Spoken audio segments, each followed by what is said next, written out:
Al-Fatihah, surat pendek Ikhlas dan doa belajar. A'udzubillahi minasyaitonirrajim. Bismillahirrahmanirrahim. Alhamdulillahi rabbil alamin. Ar-Rahmanir-Rahim. Maliki yaumiddin. Iyyaka na'budu wa iyyaka nasta'in. Ihdinas siratal mustaqim. Siratal ladzina an'amta 'alaihim ghairil maghdubi 'alaihim waladdallin. Amin. Bismillahirrahmanirrahim. Qul huwallahu ahad, Allahus samad, lam yalid wa lam yulad wa lam yakul lahu kufuwan ahad. Bismillahirrahmanirrahim. Raditu billahi rabbah wa bil islami dinah wa bil muhammadin nabiyya wa rasulah. Rabbi zidni ilma warzuqni fahma. Alhamdulillah. Baiklah. Silakan. Ya, terima kasih. Jadi pada pagi hari ini, insya Allah kita akan sama-sama belajar mengenai rehabilitasi pasien dengan disfungsi respirasi. Dari sini kita bisa lihat tuh, setiap kali mundur nih, 2019 tanggal 5 April, 2018 8 April, 2020 14 April, 2021 27 April. Kalau saya sih sesuai dengan jadwal yang diminta aja. Nggak tahu tuh kenapa nih sampai mundurnya 2 minggu ya sudah, kalau dibandingkan pada tahun 2018 8 April ya. Oke. Jadi rujukannya saya ambil dari buku Bach ya, tahun 2010. Oh ini Delisa, oh sorry udah ada ya, berarti buku Delisa ya. Ini chapter yang ke-42 42 ya. Pengarangnya Bach John ya. Kemudian saya ambil juga dari buku Rehabilitation Guidelines to Success ya, tahun 2000. Kemudian De Haas ya, De Haas ini tua, tetapi bagus banget ya, dan itu merupakan pegangan kita jadi rehab ya selalu. Saya rasa itu. Delisa sudah disebutkan di depan ya, ini pengulangan saja. Nah, biasa saya ingin mereview mengenai anatomi daripada trachea, ya, percabangan bronkus, dan juga bagian dari parenkim parunya itu sendiri. Ini gambar secara sistematis, tapi tadi saya lihat di Spalterhaus ada gambar sistematik ini, cuma di sana nggak pakai warna. Ini supaya alhamdulillah mudah. Saya dapat dari brosur Kalbe, udah lama betul ya, tapi bukan sponsornya Kalbe Pharma. Tapi karena gambarnya bagus, jadi saya suka. Nah, jadi kita harus membedakan, karena nanti terkait dengan kelainan itu sifatnya obstruktif, jadi berarti permasalahannya itu pada salurannya, ya, bronchus dan sampai ke bronchioli terminalis, ya. Dan ada yang bersifat restriktif, ya, itu mulai dari jaringan parenkim parunya sampai ke pleuranya, sampai ke tulangnya, sampai ke vertebra. Jadi seperti itu. Maka ini penting sekali kita melihat di sini mengenai yang bronchus ya. Ini adalah trachea ya. Dan ini adalah percabangan bronchus, apa yang istilahnya itu bronchus master gitu kalau nggak salah ya. Terus nanti ada percabangan lagi dari bronkus ini menjadi bronchiolus ya, dan nanti bronchioli banyak sekali ya. Nah, seperti kita ketahui untuk paru-paru kiri kita bronchus master ini bercabang menjadi dua besar ya, yang menuju kepada lobus superior dan lobus inferior. Ini batasnya ya, garisnya. Nah, kalau yang sebelah kanan itu bronchus ini bercabang untuk ke lobus superior ya, lobus medius ya, dan lobus inferior. Nah, nanti lobus ini akan dibagi menjadi segmen-segmen paru. Ini yang warna-warni ini adalah segmen-segmen parunya itu sendiri ya. Jadi gambarannya seperti itu. Nah, jadi bahan kuliah ini saya mengulang mengenai dasar sistem pernafasan, kemudian kelainan paru resistif, dan kelainan paru obstruktif. Ya. Oke, kalau restriktif itu saya ulang lagi adalah meliputi jaringan parunya, ya, dan plera dan dinding toraks, ya, itu masuk ke restriktif. Kalau obstruktif kepada saluran-salurannya, ya. Jadi misalnya ini gambar ya. Ini salurannya ada slem, ada mukus yang kental, itu bisa atau masuk benda asing, itu maka bisa terjadi akhirnya juga kena ke parenkim juga ya, atelektasis. Maaf. Kemudian kalau ini jelas ya bahwa bronkusnya bagus, tapi parenhimnya yang kena ya. Nah, kalau ini adalah parenhim ya. Kalau ini lebih kepada plera ya, parenhimnya bagus, bronkusnya bagus, tapi pleranya ya, kira-kira seperti itu. Nah, apa yang dimaksud dengan definisi rehabilitasi paru? Kalau tadi respirologi itu termasuk eksternal daripada paru, ya. Nah, menurut Bach ya, dalam Physical Medicine and Rehabilitation ya tahun 2011, rehabilitasi paru ialah pelayanan multidimensional kontinum kepada pasien dengan penyakit paru dan keluarganya, biasanya melalui tim spesialis multidisiplin dengan tujuan mencapai dan mempertahankan semaksimal mungkin kemandirian dan berfungsi di masyarakat. Ya. Jadi kita sampai di masyarakat selalu ya kalau rehab itu. Ya. Nah, tapi mulainya dari sakitnya itu sendiri ya, mulainya di rumah sakit ya, multidimensional. Karena kalau misalnya paru-paru masalah, kita ketahui sendiri bahwa fungsi utama paru adalah untuk mengambil O2 dan mengeluarkan CO2, maka seluruh sistem itu terlibat akhirnya, ya seperti itu. Oke. Nah, saya mereview dari sistem pernafasan. Ya. Jalan nafas kita tahu ada hidung, ada nasofarinks, ya. Kita sudah pelajari itu, ada larynx, ya. Kemudian ada trachea. Jadi ini urut-urutannya dari superior ke inferior, ya. Tentu seperti ini, ya. Tenggorokan itu trachea, ya. Kemudian trachea dia masuk ke saluran paru, ya.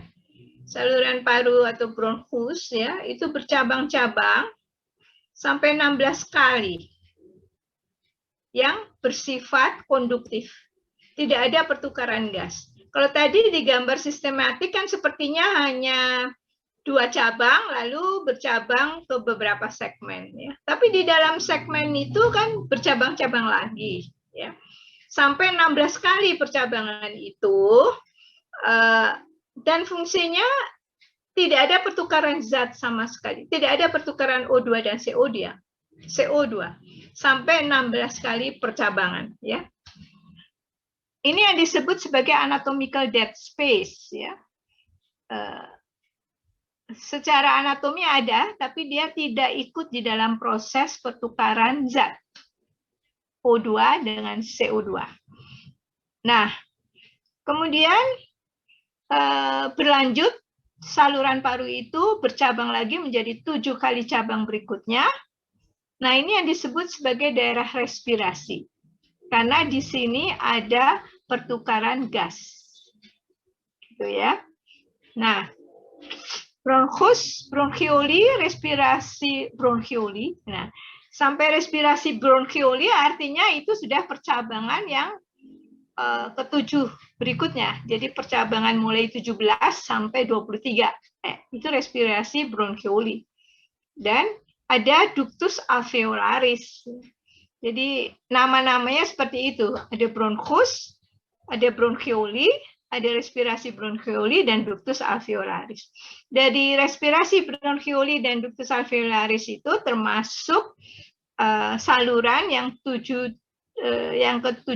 sampai ke-23 cabang yang kesekian. Ya, kalau yang bronchus sampai bronchioli itu percabangan yang mulai dari trakea tadi ya, 16 kali percabangan. Nah, distal daripada ductus alveolaris ada gelembung paru yang disebut sebagai saccus alveolaris. Saccus alveolaris itu ada 300 juta. Disinilah di dalam saccus alveolaris betul-betul terjadi pertukaran gas yang banyak. Walaupun di pada ductus alveolaris juga sudah ada pertukaran gas. Ya, saya rasa itu penting. Ya. Oke. Karena ini nanti terkait dengan gas analisis ya, atau saturasi oksigen gitu. Nah, apa fungsi sistem pernafasan? Adalah memberi O2 dan mengambil CO2 dari darah. Ya, jadi alveolus itu penuh dengan kapiler ya, arteri ya, kapiler yang mengantarkan O2 dan juga vena ya, yang membawa CO2. Jadi bayangannya 300 juta alveolus itu dibungkus sama pembuluh darah, baik arteri ataupun vena. Nah, 300 juta alveolus melakukan pertukaran gas O2 dan CO2 ini dikerjakan dengan energi atau tenaga minimal. Kita kan nggak pernah capek kalau tidak merasa bahwa sebetulnya di dalam alveolus kita itu ada suatu pekerjaan raksasa.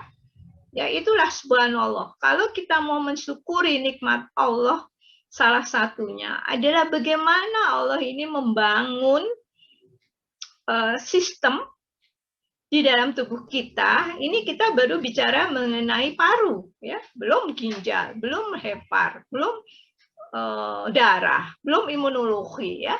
Subhanallah,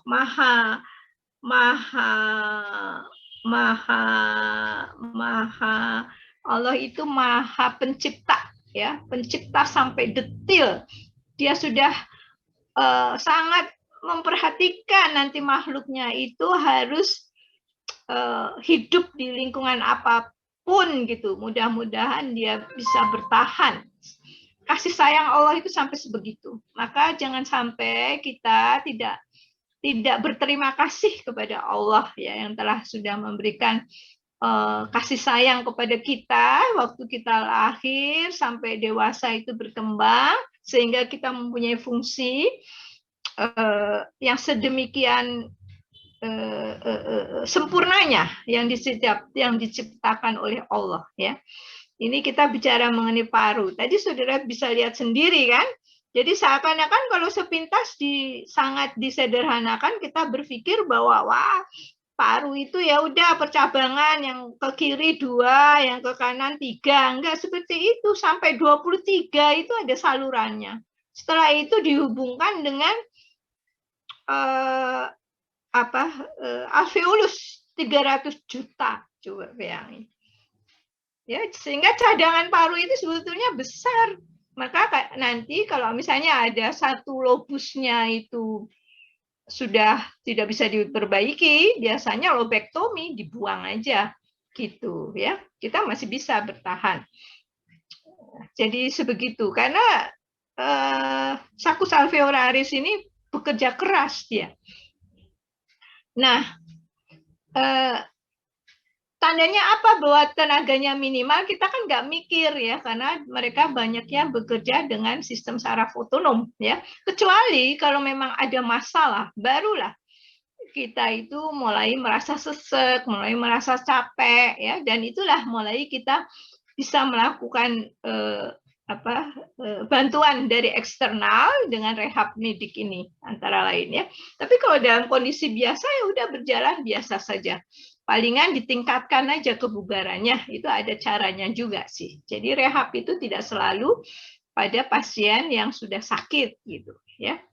Nah, dibutuhkan integrasi ya antara paru, jantung, pembuluh darah, otot, tulang, saraf, darah.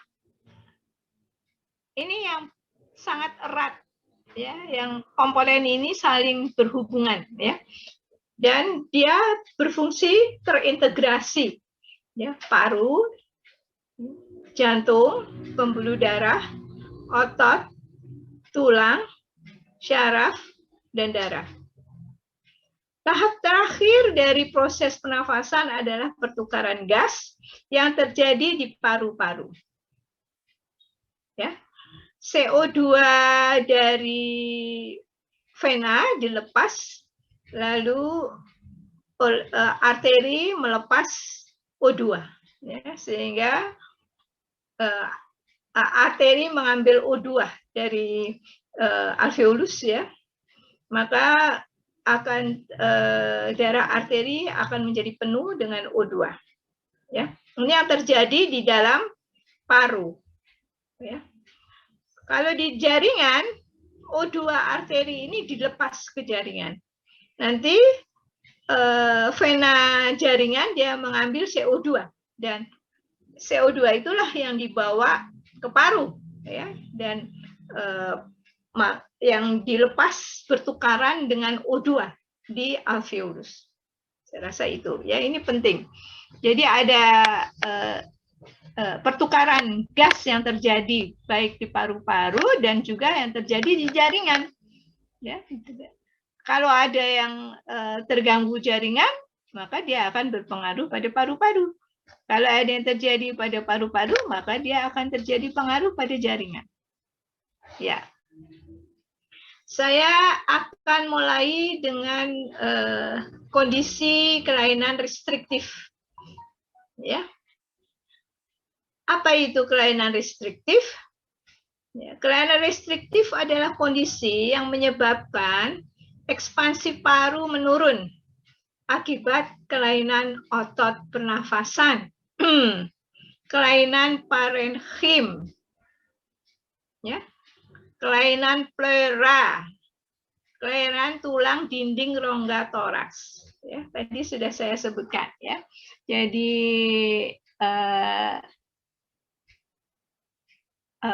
parenkim parunya itu tidak bisa berekspansi secara optimal karena kelainan otot-otot pernafasannya, ya. Karena pernafasan inspirasi itu adalah diafragma utamanya, kalau ekspirasi adalah daya recall, sorry.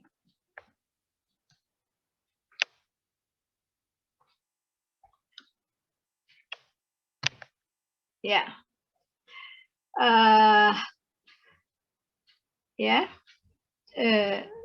Seperti tadi ya, jadi kalau otot-otot dari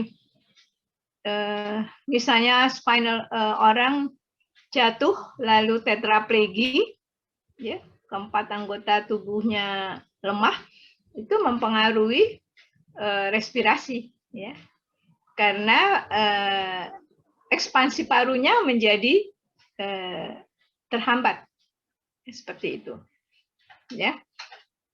Lalu kelainan-kelainan otot pernafasan pembantu, ya, seperti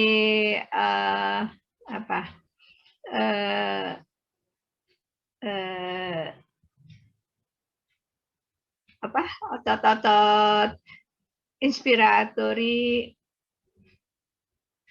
dan otot-otot ekspiratori pembantu, ya, interkostal, ya, terus scalenus, ya, kemudian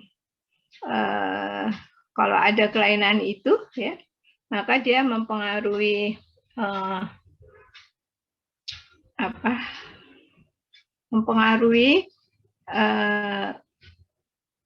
kondisi pengembang ekspansi paru yang disebut sebagai kelainan restriktif. Misalnya trauma pada rongga toraks, ya, juga kelainannya kita sebut sebagai kelainan yang sifatnya restriktif, ya, seperti itu. Ini kan dinding toraks nih yang dibuka. Nah, kalau iganya bermasalah, kostenya patah, gitu ya, kena pleura yang menempel pada dinding toraks kita sebut sebagai pleura paritalis, pleura paritalis, dan yang ini adalah pleura yang menempel pada dinding toraks sama yang menempel pada paru-paru, visceralis, ya. Oke. Nah, tadi kita sudah mengulas kelainan-kelainan yang ada pada tulang yang saya sebut adalah baru kosta, ya. Tapi secara keseluruhan pada dinding toraks, ya, menyatu dengan vertebra, ya. Nah, kalau kita mengalami vertebranya itu adalah kiposkoliosis, jadi dia kiposis dan skoliosis, ya. Jadi kalau kiposis berarti vertebra itu berdeviasi ke arah anterior, kalau skoliosis vertebra itu berdeviasi ke arah lateral, ya. Kalau ankylosing spondylitis atau bamboo spine yang kemarin itu kita sudah peragakan pada waktu sistem muskuloskeletal. Saudara sudah lewat kan sistem muskuloskeletal, ya? Itu kan ada mengukur orangnya suruh bungkuk mengukur vertebra, ya, seberapa dia jari itu jaraknya menjadi melebar, ya, pada bamboo spine, ya. Kalau pectus excavatum adalah bentuk gambar dada seperti burung dara, ya. Jadi banyak sekali kelainan dari muskuloskeletal yang bisa berdampak pada kelainan restriktif. Kalau kita punya masalah di muskuloskeletal, jangan lupa kita harus berpikir untuk mengukur juga volume udara pernafasan, ya. Maka alat untuk mengukur saturasi oksigen itu sangat penting, ya. Nah, tadi muskuloskeletal berarti kelainan yang asalnya dari otot dan tulang, ya, muskulo, otot, skeletal, tulang. Nah, sekarang saya mau cerita sedikit kelainan neuromuskular. yang bisa berdampak pada kelainan restriktif, ya, saraf dan otot. Ya, misalnya spinal cord injury. Tadi saya sudah jelaskan bahwa seseorang yang tetraplegi, ya, spinal cord injury level tinggi, maka dia akan memberikan dampak juga kepada masalah respirasi. Kemudian hemiplegi, ya, juga memberikan dampak kepada masalah respirasi juga. Ya. Kemudian Guillain-Barré syndrome, ya, poliradikuloneropati, ya, yang ada ascending paralysis, ya, itu juga berdampak pada kelainan respirasi. Hal-hal ini saudara harus ingat terus, ya, supaya kalau menghadapi jenis-jenis pasien yang tadi muskuloskeletal yang saya sebutkan dan neuromuskular seperti ini, jangan lupa saudara harus ukur saturasi oksigennya. Ya, kalau sekarang gampang, kita bisa pakai finger ukurannya, dan mungkin sudah lebih tersosialisasi semenjak adanya COVID, karena semua yang sudah dijual meluas, ya, mengenai alat mengukur saturasi oksigen yang dipakai di jempol, gitu kan? Ya, saya rasa itu. Itu kalau dulu kita praktek modalnya hanya stetoskop dengan tensimeter, ya, tensimeter. Kalau dulu air raksa, ya, tapi kalau sekarang sudah banyak yang digital, ya. Dan ini ditambah lagi dengan kalau apalagi sekarang pandemi, untuk mengukur saturasi oksigen, ya, karena itu adalah penting kapan dia harus dirawat, kapan dia bisa isoma di rumah. Nah, ini kelainan parenkim paru. Kalau tadi ada kelainan yang disebabkan oleh muskuloskeletal, lalu ada kelainan disebabkan neuromuskular. Kalau ini kelainan dari parenkim parunya sendiri, ada yang namanya sarkoidosis, ada yang namanya fibrosis, ada pneumokoniasis. Kalau pneumokoniasis hubungannya dengan debu, ya. Fibrosis, kalau yang terakhir ini aja lah, kalau pada COVID, ya, yang sangat berat, ya, itu berat, ya, maka menjadi long COVID, itu biasanya parunya juga mengalami fibrosis, ya. Pokoknya kelainan-kelainan sifatnya kronis, ya, PPOK, lama-lama paru-parunya juga trauma, ya, bisa fibrosis, maka itu harus dicegah, ya. Kalau sarkoidosis terkait dengan penyakit rematik, ya, seperti itu. Nah, kemudian ada kelainan yang sifatnya iatrogenik, ya, berdampak pada kelainan restriktif pasca operasi sekitar dinding toraks, ya. Karena tindakan, misalnya operasi jantung, itu terkena imbasnya juga, ya. Iatrogenik namanya, penyebabnya, ya, iatrogenik. Dinding toraksnya, operasi pada dinding toraks akan berdampak kepada parunya. Terus juga pasca lobektomi tadi, ya, penyakit yang sangat kronis, dan kita terpaksa membuang satu buah lobus, ya. Lobek itu lobus, tomi itu dipotong, ya, dan dibuang. Nah, itu berdampak pada kelainan restriktif, ya.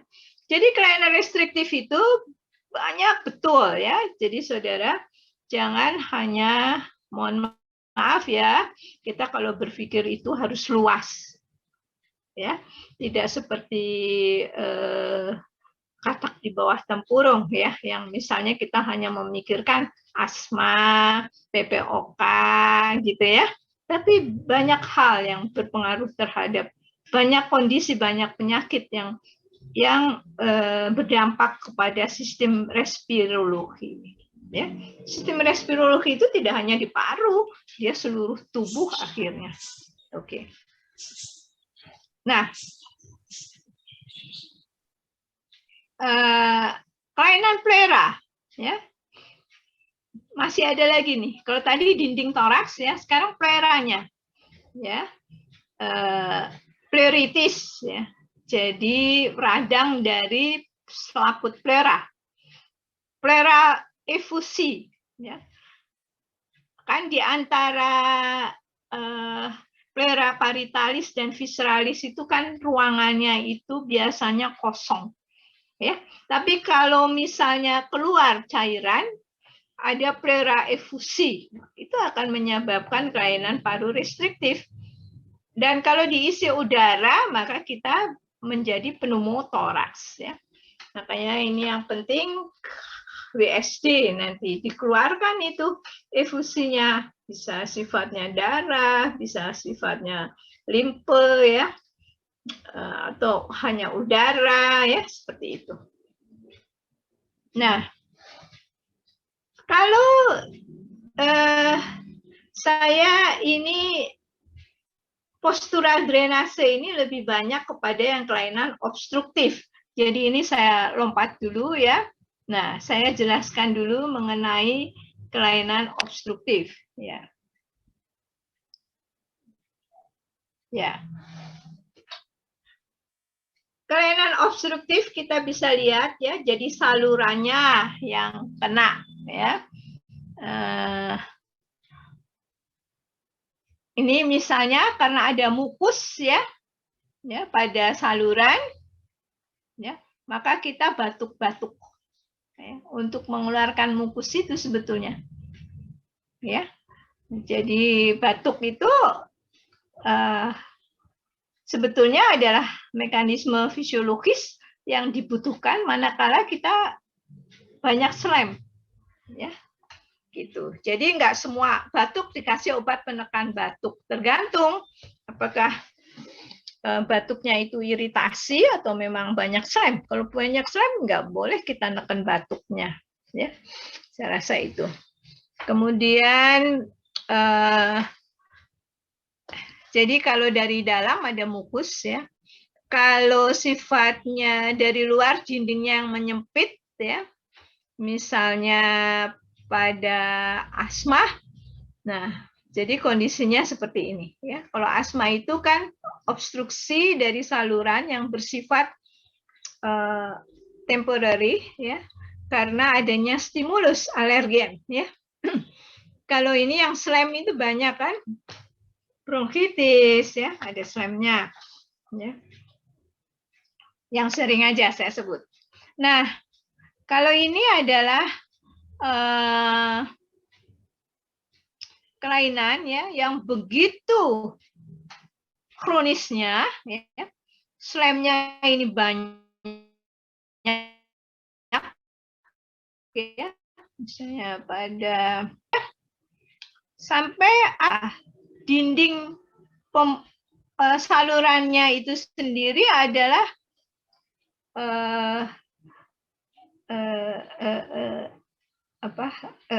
pembuluh darahnya itu pecah, ya. Jadi dia slemnya itu bercampur darah, ya. Nah, slem bercampur darah itu tidak selalu sebabnya adalah TBC, ya, bisa karena memang penyakit PPOK yang sudah sangat kronis, ya. Ada itu slemnya darah.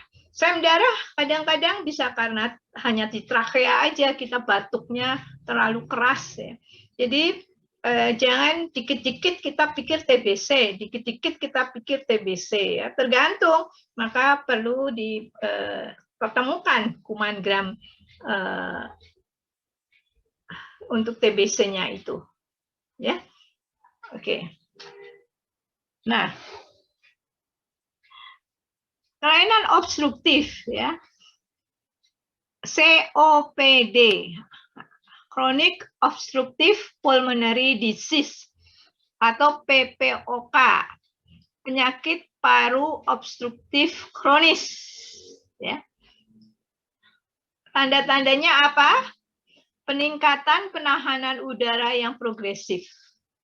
Force expiratory volume 1-nya menurun. Ya. 45 sampai 75 ml per tahun. Ya. Dan lama. Jadi penahanan FeV1-nya menurun, ya, dan lama.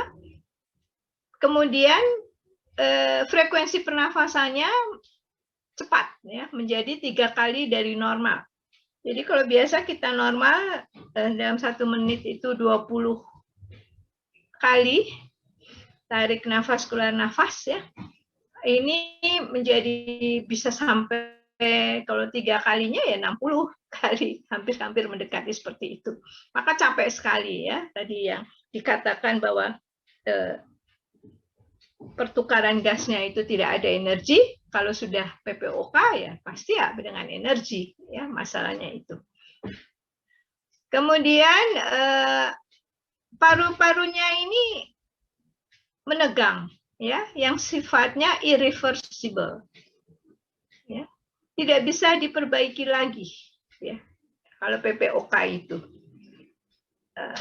Maka bentuk daripada toraksnya menjadi barrel chest, ya.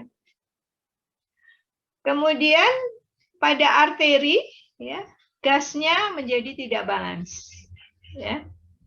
Tadi dengan pemeriksaan, ya, kita analisis gas darah, kita bisa mengetahui hal tersebut. Kemudian tekanan parunya meningkat, ya, dan akibatnya jantungnya juga membesar. Itu yang disebut sebagai cor pulmonale. Cor pulmonale ini adalah kerja jantung yang harus ekstra, makanya dia membesar karena masalah yang ada pada sistem paru-paru. Ya, rasa itu. Jadi bukan jantungnya membesar sendirian, lalu baru parunya yang terkena. Kalau ini terbalik, paru-parunya yang terkena, maka jantungnya menjadi bermasalah. Ya, prevalensi daripada PPOK pada 17 negara berdasarkan 12 sumber literatur, ya. Ada yang mengatakan 0,23% sampai 18,3%, itu di Eropa. Kalau di Amerika Utara 4% sampai 10%, ya, mengalami PPOK. PPOK juga merupakan penyakit non-infeksi kedua dunia. Ya. Orang yang banyak merokok, ya, bisa PPOK, ya.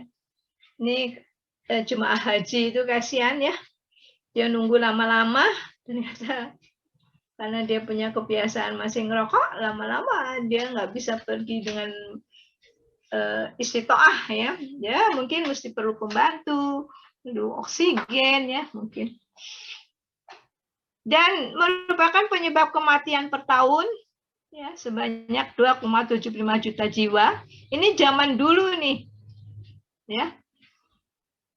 Waktu buat ini kan sekitar tahun 2010-an nih, 2011, maka keluar angka-angka ini. Kalau sekarang penyebab kematian COVID berapa? Banyak. Ya, kebanyakan kan karena masalah pernafasan itu si COVID itu. Prediksi dunia menjadi 2 kali pada tahun 2030. Kalau ini adalah penyebab yang disebabkan oleh PPOK yang sifatnya kronis, ya. Oke. Jadi seperti itu PPOK, ya. Kemudian 30% pasien PPOK dengan force expiratory volume 1-nya kurang dari 750 ml. 35%-nya meninggal setelah eksaserbasi akut sepertiganya meninggal kalau dia terjadi eksaserbasi akut. 50% meninggal dalam waktu 3 tahun. Jadi kalau sudah didiagnosis PPOK, ya, jadi harus lebih berserah diri saja kepada Allah ya. Kalau punya banyak harta, mulai dipikirkanlah ya, tidak hanya berpikir bagaimana meninggalkan generasi yang kuat, tetapi juga mana yang akan dibawa menemani kita di kuburan ya, seperti itu. Nah, saya mulai dengan emfisema, ya, kelainan obstruktif ya. Kalau tadi PPOK itu adalah bukan keranjang sampah ya, sekumpulan ya yang disebabkan oleh masalah-masalah yang terjadi pada saluran ya, yang menjadi kronis dengan tadi karakteristiknya penurunan dari force expiratory volume-nya ya. Oke. Emfisema. Emfisema ini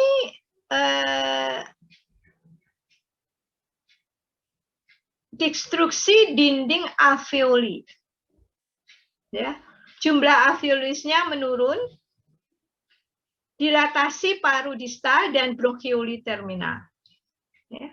Jadi karena masih ada obstruktif, ada dilatasi, jadi salurannya itu berdilatasi. Ya. Bronchiolinya terminal juga berdilatasi, maka dia walaupun dia mengenai ada destruksi daripada dinding alveolus, kita memasukkan juga ke dalam kelainan obstruktif akhirnya. Ya, jadi sebetulnya kalau emfisema itu alveolinya juga menurun, bronchioli terminalnya berdilatasi. Jadi memang double ya permasalahannya. Itu emfisema ya. Emfisema itu mungkin diawali dari masalah parenkim paru ya, dinding alveolusnya, terus jumlah alveolinya menurun, maka dia berdampak kepada dilatasi dari paru distal dan bronchioli terminal. Kemudian bronkitis kronis. Produksi mukusnya berlebihan, lebih dari 100 ml per hari. Ya, pada tracheobronchial tree. Tadi saya sudah jelaskan apa itu tracheobronchial tree. Ada trachea, lalu bercabang menjadi 2. Itu seperti pohon, ya, cabang-cabang. Itu tracheobronchial tree. Nah, pada bronkitis, lokasi dari kelainannya itu ada di situ, ya, dan jumlah mukusnya kira-kira sampai 100 ml per hari, ya. Yaitu hati-hati kalau sedang batuk, ya, bronkitis kronis, kita kalau pergi jangan lupa bawa tisu sama kantong plastik lah ya, supaya jangan membuang ludah sembarangan ya, permasalahannya kan begitu. Jadi penularan kemana-mana deh untuk orang lain ya, masalahnya di sana. Nah, yang penyakit ketiga adalah asma bronchiale ya.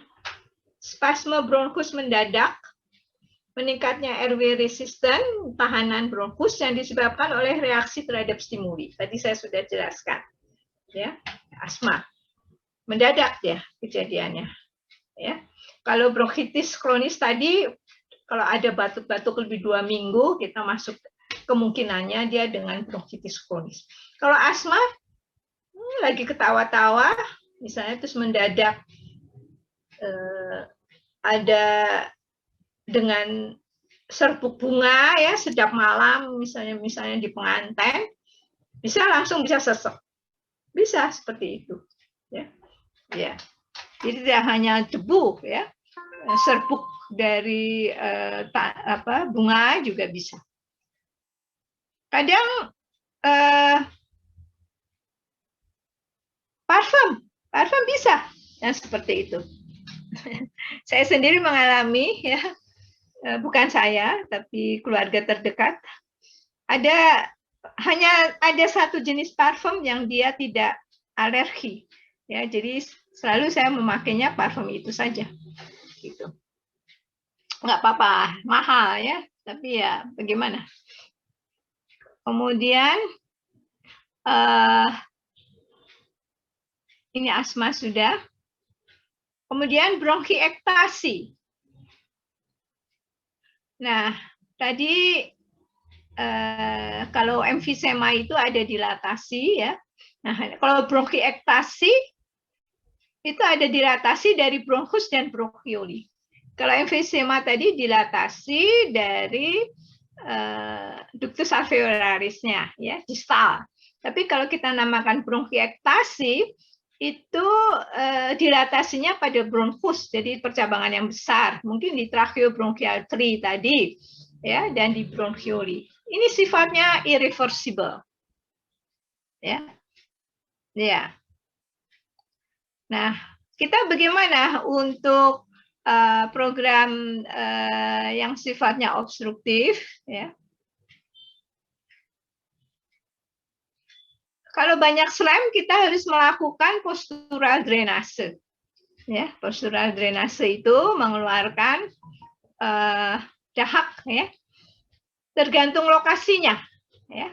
Maka kita kalau dokter rehab dia hafal, ya, itu lokasinya pada segmen mana, ya, atau lobus daerah mana.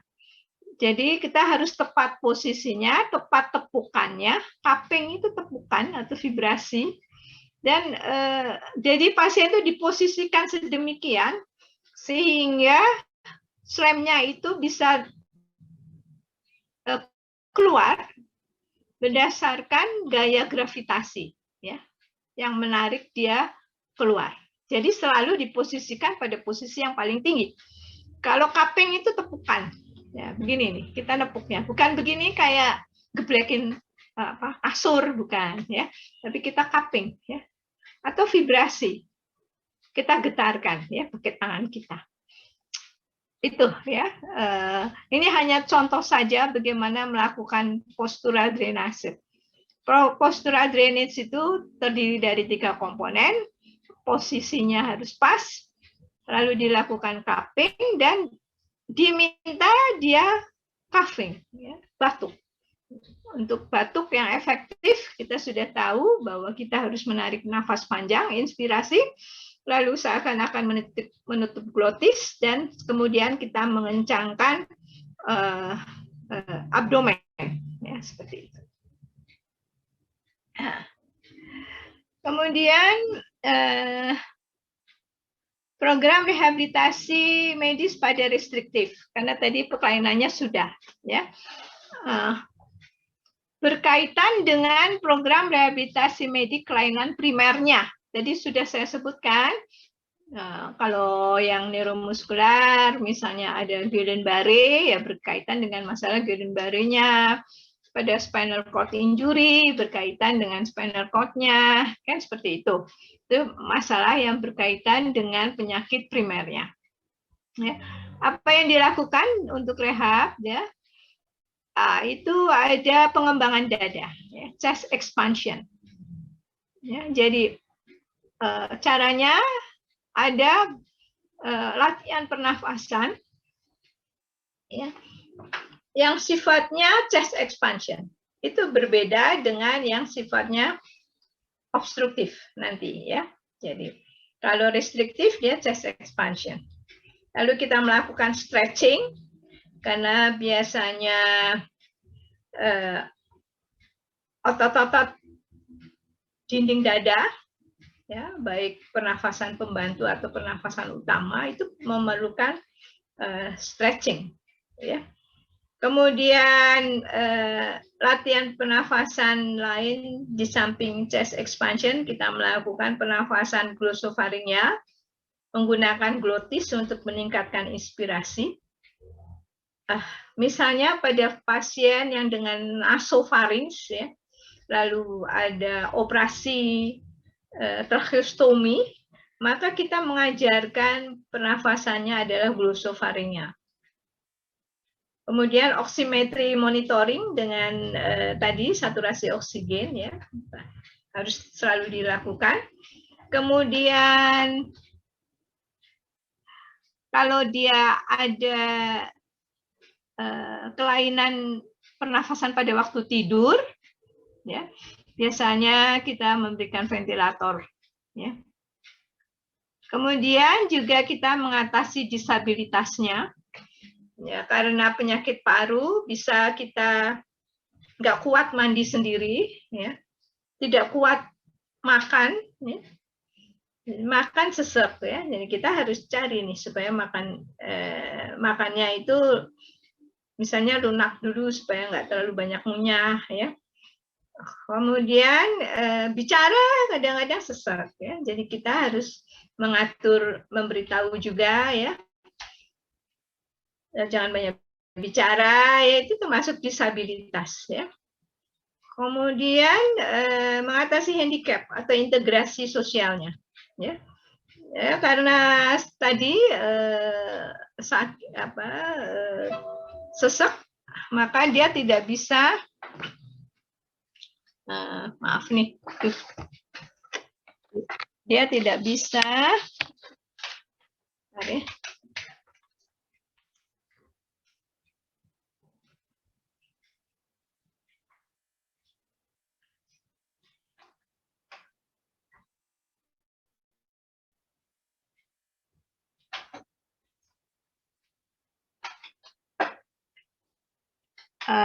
bekerja ya, buru-buru bekerja ya, kadang mau mandi aja sesek ya. Nah, maka kita harus melakukannya secara bertahap.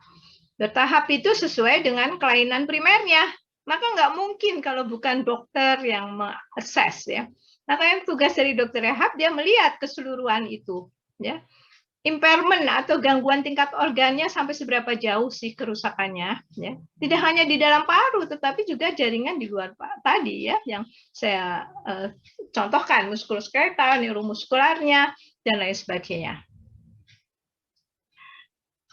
Jadi tujuan rehabilitasi paru pada kelainan resistif adalah memelihara daya regang paru, ya, pertumbuhan paru dan mobilitas dinding dada. Ini Pak, penting ya. Jadi kalau misalnya ada efusi segera harus dikeluarkan pakai WSD. Yang melakukannya tentu bedah toraks ya, tapi kita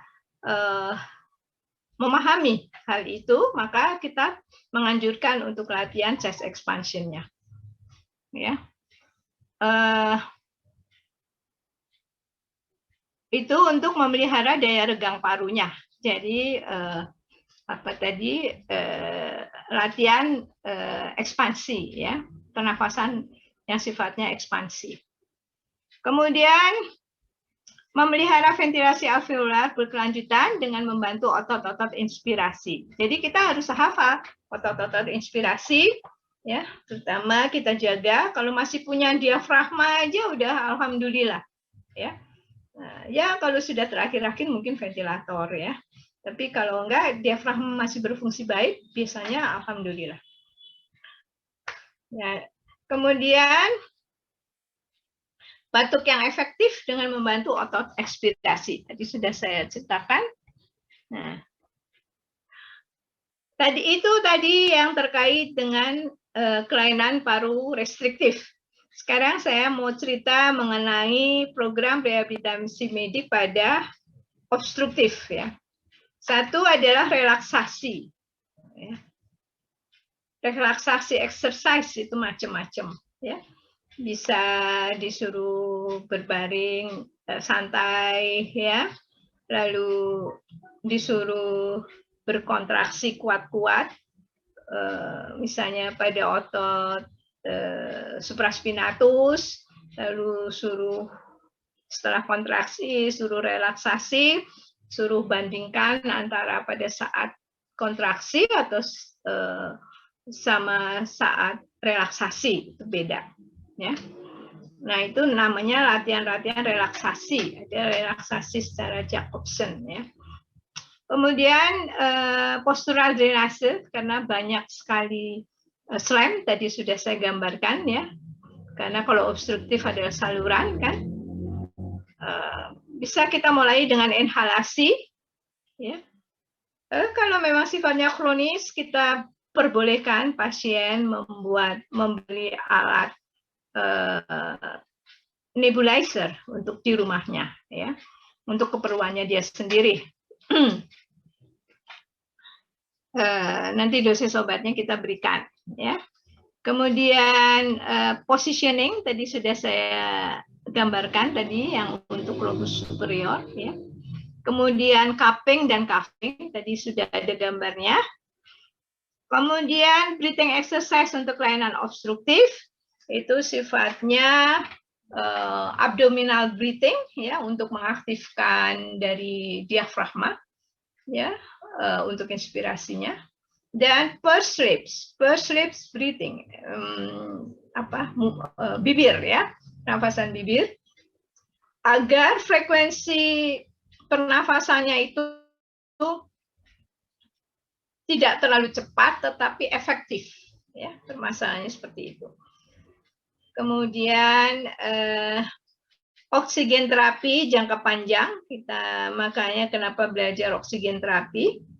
Kemudian rekondisi, maksudnya latihan aerobik bertahap ya. Tapi tentu kita mengukur sampai seberapa jauh kelainan daripada paru-parunya sendiri, sehingga berapa juta yang terganggu dari pertukaran gasnya tersebut, atau berapa juta ductus alveolarisnya yang terganggu. Kemudian mencegah mengatasi disabilitas, kita sesuaikan ya. Ya dia sedapat mungkin harus bisa mandi sendiri, makan sendiri gitu kan. Terus kalau sedapat mungkin, masih mungkin ya dia harus bekerja seperti itu. Jadi evaluasi pasien PPOK itu kita melakukan anamnesis ya, gejala progresif, dampak pada fungsi, riwayat penyakit paru, keluarga dan lain-lain. Lalu pemeriksaan fisik ya, ada sesak ya, dyspnea, ada pada auskultasi, ada dyspnea dilihatnya dari retraksi ya, retraksi dari otot-otot pernafasan, dan juga mungkin cuping hidung ya. Kalau hipersonor itu artinya kita melakukan perkusi, maka kedengarannya tung tung tung gitu ya. Batas-batas jantung misalnya cor pulmonale ya. Terus kemudian tes jalan 3 menit ya. Jangan langsung 6 menit. Kadang nggak mampu dia. Ya kalau mampu 6 menit ya boleh. Atau ada tes jalan 12 menit. Jadi tes jalan itu tidak harus 12 menit. Ya, bisa tes jalan 3 menit. Oke. Ada standarnya, ada ukurannya untuk konversinya. Pemeriksaan penunjang bagi PPOK, HB itu penting ya, karena kalau HB-nya rendah, kemudian parunya bermasalah, ya problemanya menjadi double, ya. Terus hematokrit, ya, leukosit, ya, apakah ada infeksi atau tidak, CRP juga untuk melihat apakah ada infeksi atau tidak. Kemudian ronsen tentu saja.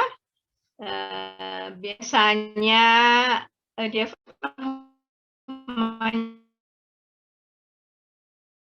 mendaftar, jantungnya memanjang dan sempit, ya. Terus ada gambaran retrosternal translucens, ya. Itu pada foto ronsennya. Kemudian tekanan CO2 dan tekanan U2 dan kapasitas difusi menurun pada emfisema, normal pada bronkitis. Kemudian tes fungsi paru, residual volume, dan total kapasiti parunya meningkat. Ya. Karena udaranya nggak bisa keluar. Ya. Nah, VO2 max, maksimum konsumsi oksigen. Jadi begini, kalau seseorang itu memang VO2 max-nya kelainannya udah kronis ya, maka kita tidak bisa memaksa ya. Misalnya dia hanya sanggup aktivitas sekitar 2 match. Jangan terus kita suruh dia melakukan aktivitas yang 3 match. Ya. Dia bisa pingsan untuk hal itu. Ya. Kemudian ventilatory anaerobic thresholds, ya. Anaerobiknya juga konsumsi O2 maksimal saat latihan di atas ini terjadi asidosis asam laktat. Ya. Oke, terima kasih.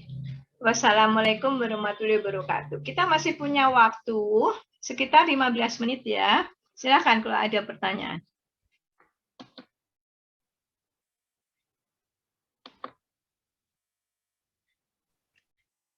Ada yang mau ditanya nggak? Assalamualaikum, Dok.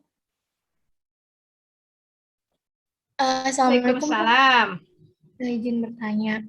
Tadi kan ada ini ya, Dok, apa sih? Di terapi retristik itu ada chest expansion. Ya, waalaikumsalam. Oh, ya. Terus, ada yang restriktif. Betul. Ya. Terus ada stretching yang biasa dilakukan itu yang seperti apa ya, Dok? Pada chest expansion. Oh ya. Jadi kalau saya mulai dengan stretching ya. Kalau saudara mau melakukan stretching, tentu saudara harus tahu otot mana yang akan saudara ulur. Stretching itu kan penguluran. Misalnya otot pectoralis ya, untuk membantu pada restriktif itu misalnya ya kiposis gitu ya. Maka tentu stretchingnya ke arah origo dan insersionya pectoralis itu kan di sternum dan juga di daerah fossa glenoidalis ya. Nah, itu kita ulur ke arah gerakannya tentu menjauhkan dari mereka itu. Jadi kita lakukan abduksi, ya, gerakan ke arah abduksi dan ke arah abduksi dan ekstensi daripada dinding toraks, ya. Itu gerakan stretchingnya, abduksi dari lengan atas, ya, dan ekstensi dari dinding toraks. Jadi stretching ini tidak bisa dilakukan manakala kita tidak tahu, ya, atau stretching ini akan kita bisa menulis mengatakan stretching, tapi kita nggak tahu otot mana yang mesti di stretch. Kita tidak tahu otot itu fungsinya apa, ya. Lalu kita tidak tahu origoinsersio dari otot tersebut. Nah, mau ngulurnya ke arah mana? Kita kan nggak bisa melakukan hal itu. Makanya kenapa otot-otot pernafasan, ya, baik yang primer ataupun yang sekunder, itu saudara harus pelajari. Origo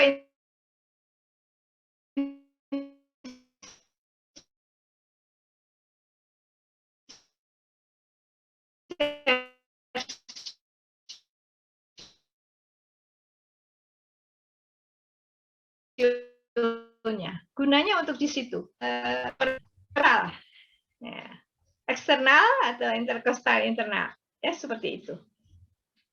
Nah, sifatnya chest expansion. Kalau chest expansion itu latihannya setiap kali menarik nafas, maka bukalah kedua lengan saudara, ya. Bisa abduksi, bisa fleksi, ya. Kombinasi gerakannya bisa macam-macam. Ya, maksudnya supaya dinding toraksnya itu keregang, ya. Itu yang namanya chest expansion. Jadi chest itu kan dada, ekspansi itu dilebarkan, ya. Jadi seperti itu. Cukup jelas nggak? Apakah cukup jelas? Halo? Oh, keluar ya?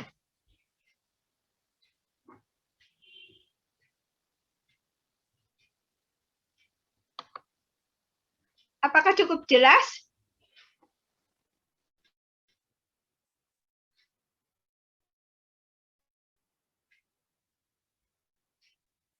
Apakah cukup jelas? Apa enggak? Jelas. Jelas? Jelas, Dok. Jelas, oke. Masih ada nggak pertanyaan lainnya?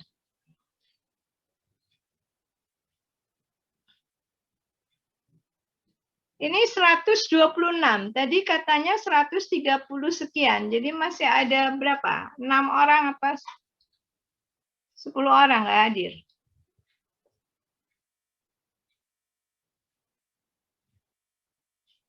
Ada yang mau tanya lagi? Assalamualaikum Dok, izin bertanya. Boleh. Siapa yang tanya nih? Wida. Tadi yang tanya siapa ya? Bagus tuh tanya. Tadi siapa yang tanya namanya? Saya Dok, Fadilah. Fadilah. Bagus tanya Fadilah ya. Wida. Sekarang siapa? Wida. Tanya. Iya, Ya, Dok. dia mau tanya apa? Dok, pada pasien asma bronkiala, pada saat sesak begitu Dok, jadi tidak mampu melakukan aktivitas mandi misalnya, itu rehabilitasi latihan pernafasannya seperti apa ya Dok?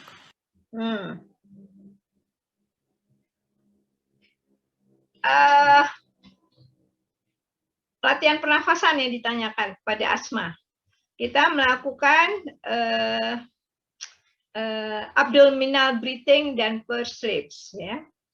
Jadi pada abdominal breathing itu pada saat kita melakukan inspirasi, maka perutnya dikembungkan. Gunanya supaya tekanan pada daerah visceral itu melebar ya. Rongga visceralnya melebar ya. Maka tekanannya menurun, maka diafragma otomatis mendatar. Ya. Sehingga kalau diafragma mendatar, maka udara inspirasi dari luar akan masuk ke dalam paru-paru. Ya, itu pada saat inspirasi. Pada saat ekspirasi, maka udara itu kita bantu dikeluarkan. Ya. Caranya adalah dengan mengeluarkan udara melalui celah bibir yang dikatupkan. Ya. Sambil perutnya dikempiskan. Ya. Jadi pada waktu inspirasi itu perutnya harus dikempiskan. Iya. Itu latihan pernafasannya. Ya. Tapi untuk kalau ada dahaknya, kita harus terlebih dahulu relaksasi. Karena kan biasa di asma itu. Benar nggak, Bidat? Rasanya gelisah, tegang, takut, apalagi kalau lagi nggak bawa obat semprot gitu mungkin ya. Atau lupa minum, nggak bawa obat gitu. Nah, maka kita melakukan relaksasi. Ya. Nah, setelah relaksasi, lalu kita kalau masih ada slam, kita bantu encerkan ya, misalnya dengan nebulizer ya, dan positioning ya, dan kita bantu cupping dan kita bantu cuffing. Terus juga kita baru melakukan latihan pernafasan. Jadi sebetulnya yang paling bagus seperti itu logikanya. Ya relaksasi dulu, ya slamnya dikeluarkan, dan latihan pernafasan. Saya rasa itu yang penting. Nah, tentu obat ya sebelumnya ya. Makanya nebulizer itu penting ya. Kalau zaman dulu, kalau udah pasti, kalau tergantung ya, asmanya itu serangan akut apa tidak gitu kan. Nah, kalau serangan akut terus kita tahu bahwa dasarnya alergi, kita bisa memberikan juga obat ya yang bisa bekerja cepat kalau dia tidak ada penyakit jantung. Kalau sekarang kan B2 agonis ya pegangannya. Kalau dulu kadang waktu zaman saya sekolah dulu yang ada adrenalin, kita boleh kasih 0,2 cc adrenalin sekutan ya. Waktu zamannya saya dulu sekolah ya seperti itu. Tapi kalau sekarang kan banyak B2 agonis ya, dan nebulizer juga udah di mana-mana. Biasanya pasien udah tahu gitu apa yang dia harus lakukan. Cukup jelas nggak, Widat? Oh iya, baik, cukup jelas dok. Terima kasih dok. Dok, izin bertanya lagi dok. Berarti diagnosis fungsionalnya apa dok pada pasien asma yang tidak bisa mandi? Nah, diagnosis fungsionalnya yang tadi nomor 1, gangguan melakukan pada penyakit asma ya, penyakitnya asma, gitu. Tapi impairment-nya apa? Impairment-nya pada daerah bronchus yang sifatnya temporer kalau asma ya. Diagnosis penyakitnya asma, impairment-nya adalah gangguan pada bronchus yang sifatnya temporer, spasme. Itu fungsinya kan terganggu. Fungsi daripada inspirasi dia terganggu. Gitu kan? Ekspirasi lebih terganggu lagi. Maka kita memberikan latihan supaya udara ekspirasi 3 kali daripada inspirasi. Nah itu fungsinya tuh di situ. Maka kita harus tahu impairment itu kan gangguan pada tingkat organnya. Ya, kalau orang kan cuma nulis resep doang ya, beta agonis serahkan pada si obat. Kalau kita enggak. Kita untuk membantu inspirasi apa yang harus kita lakukan? Karena ada impairment ekspirasi terutama, apa yang harus kita lakukan? Exercise-nya apa? Breathing exercise-nya seperti apa? Gitu ya. Postural drainasenya seperti apa? Pada di daerah mana? Gitu, yang wishing-nya paling hebat. Kan seperti itu. Ya, jadi impairment itu adalah gangguan tingkat organ. Disabilitas adalah gangguan pada tingkat diri sendiri. Fungsi yang kalau dia memang masih sesek banget ya nggak kita suruh makan, ya toh. Tergantung, kita harus atasi dulu. Terus misalnya mandinya ya udah kalau lagi sesek banget boleh dilap gitu. Itu masalah penyesuaian dari masalah disabilitasnya. Ya. Lalu rekondisi kalau dia udah sehat supaya jangan sering terjadi serangan, ya handicapnya ya, integrasi sosialnya supaya kuliahnya bisa lancar. Maka kita selalu mengingatkan obat-obat jangan lupa, lalu latihan pernafasan jangan lupa, latihan relaksasi jangan lupa, lalu latihan postural drainasenya jangan lupa. Kan seperti itu. Jelas? Oh iya dok, berarti impairment aktivitas sehari-hari ya dok? Kalau impairment tuh organnya. Kan organnya udah saya sebut tadi. Organnya kalau pada asma kan bronchus. Ya kan? Iya enggak? Itu strukturnya. Oh iya dok. Iya, strukturnya bronchus. Fungsinya adalah fungsional dari bronchus itu. Kan untuk saluran. Itu impairment. Ya enggak? D-nya kan disabilitas. Jadi kalau yang kemarin saya ajarkan diagnosis fungsional itu kan ada yang terkait dengan struktur, ada terkait dengan fungsi. Apa? Terus terkait dengan partisipasi, kan? Ya enggak? Itu ada itu. Kalau saudara buka ICF-nya ada detailnya. Paham? Iya, paham, Dok. Terima kasih, Dok. Iya, kalau strukturnya kan udah dari tadi kita, makanya kenapa kalau rehab itu selalu bicara struktur anatominya, lalu bicara fungsinya. Kan tadi saya awali strukturnya adalah percabangan bronkus, itu bicara mengenai struktur, bicara mengenai impairment itu sebetulnya. Fungsinya kita bicara dari percabangan itu fungsinya apa? Ada yang sifatnya sudah ada pertukaran gas, ada yang dia belum pertukaran gas. Itu faal tubuhnya kan. Terus gas analisis, berapa saturasi oksigen, itu fungsi. Ya kan? Jadi kalau ingat kuliah saya kan, ada yang sifat impairment-nya itu bisa impairment struktur, bisa impairment fungsionalnya. Disabilitasnya dampaknya pada aktivitas diri sendiri, ya, untuk mandi, makan, berdiri, jalan, ya, terus berpindah tempat, ya, itu disabilitas itu. Kalau handicapnya terkait mau sekolah, mau cari harus tergantung enggak terus dengan nebulizer, ya, restriksi itu kan ada itu. Saudara buka aja dari ICF itu.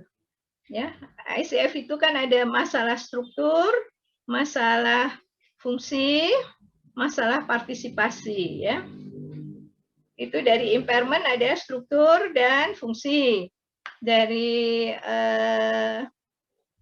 dari disabilitasnya kan D, ya. Terus handicapnya itu campur di disabilitas kan akhirnya. Disabilitas itu ada yang sifatnya restriktif, diri sendiri dan juga lingkungannya. Lingkungannya itu memfasilitasi atau menghambat, ya seperti itu. Ingat nggak kuliah saya yang pertama mengenai apa itu rehab? Itu ke bawah-bawah, ya.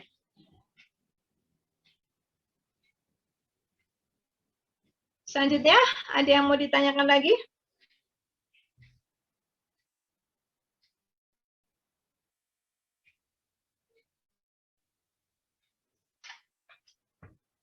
Halo? Ada yang mau tanya enggak? Widat udah jelas belum? Sudah jelas, Dok. Terima kasih. Jelas, ya. Ya. Kalau sudah tidak ada, sekarang sudah jam 8.51. 8.52 ya, 52. Oke, masih 8 menit lagi. Masih boleh tanya. Satu pertanyaan. Kalau enggak, tolong ditutup aja. Kalau masih ada yang mau tanya boleh. Kalau enggak, tolong ditutup aja.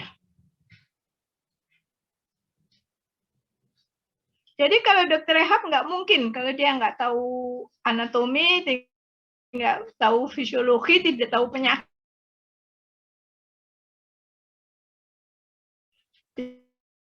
dia bisa menjadi 4 tahun untuk menjadi dokter rehab. Ya, nah saudara kan baru semester kedua dari untuk jenjang sarjana, ya. Kasihan juga sebetulnya. Sudah cerna masalah-masalah yang cukup rumit menurut saya. Orang anatomi aja belum beres, ya enggak, fisiologi belum beres. Ini terintegrasi dari 5 hal. Masalah muskuloskeletal, neuromuskular, jantung,